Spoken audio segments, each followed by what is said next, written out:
everyone, I'm Shani. I'm an educator, a life coach, and a yoga teacher. And I'm Laura. I'm a proactive health strategist. And together we are Doubly Well. Welcome to today's episode, Up Your Odds.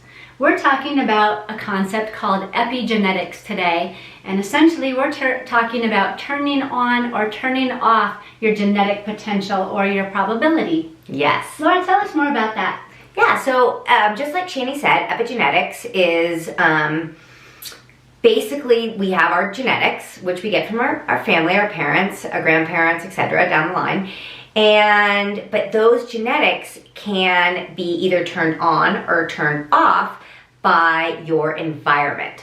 So epigenetics is the environment in which you live can turn on or turn off those genes.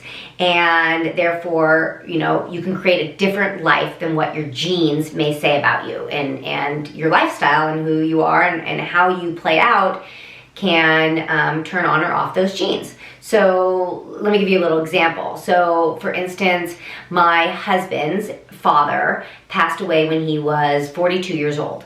My husband is 46. He died of a heart attack.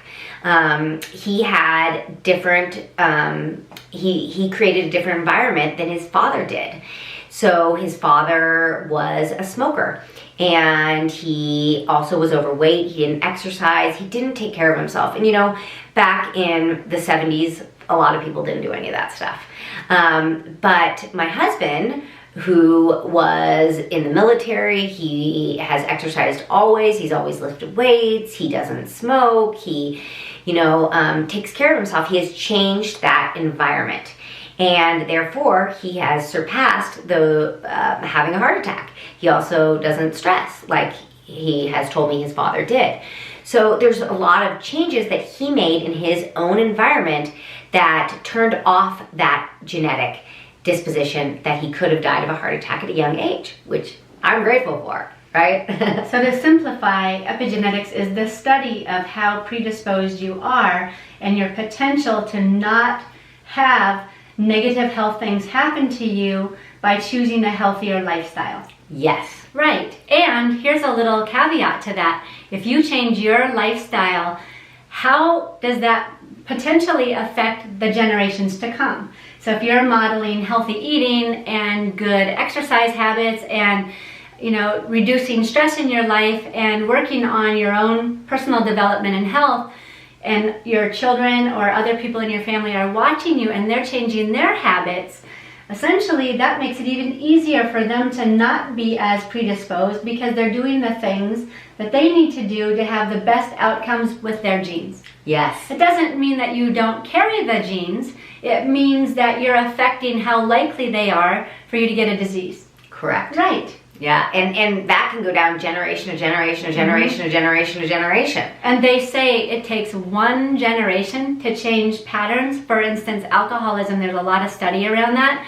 if one generation stops alcoholism, it can change the entire strand after them of the likelihood of having problems with alcoholism. That's just an example. That's great. I mean, who doesn't want to be able to, I hear all the time, oh, but my genetics are this, or, I'm genetically this way or this way. And I always say, no, actually check out epigenetics. There is actually a way that you can turn and turn off those genes by how you live your life in your environment that you're around. Especially things like diabetes or heart disease, right? Oh, yeah. Like we know or thyroid problems, we know in yoga there are particular postures that we do that help to cleanse the arteries or help to cleanse the thyroid or the pituitary gland or, lots of things like that, leveling out your blood sugar or your blood pressure, right? And so that's what we're talking about, is making active choices, knowing that you're predisposed to things. Right, Laura? Right. Right.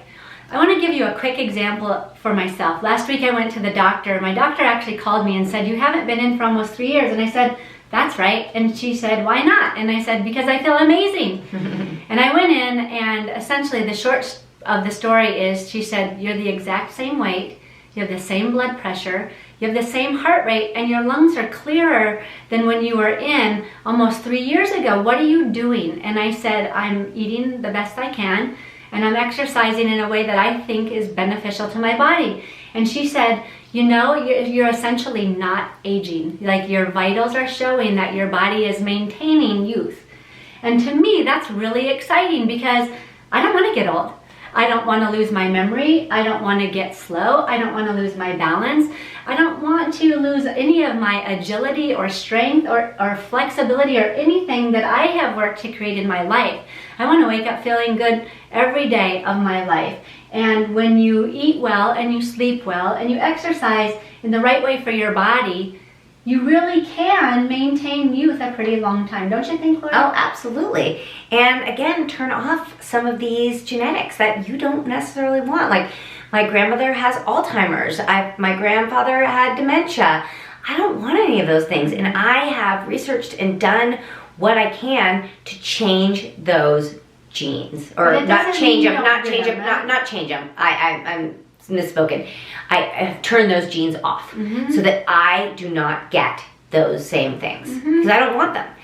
And why are we talking about this? Because, you know, we want to live long. We want to be friends forever. We want to be able to go to yoga class when we're old, go for hikes, you know, help each other learn and grow with our nutrition and other habits in our life.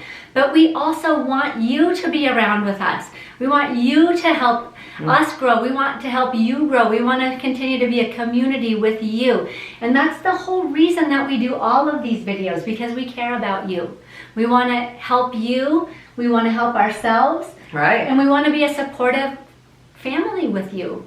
Yeah. Essentially, right? Because community is everything. It really is. If you look at the centenarians, they say one of the top 5 things that all the centenarians have in common is community. And if you don't know what a centenarian is, it's a person that lives to be 100. Yeah. And I want to, do you? Yeah. Yeah. As long as I live good at 100, Right. I'd love to live to 100. And of course. So anyway, thanks so much for joining us. Why are we here, Laura? We're here to have fun And to help people. Have a great day. Thanks for joining us. Have a wonderful day.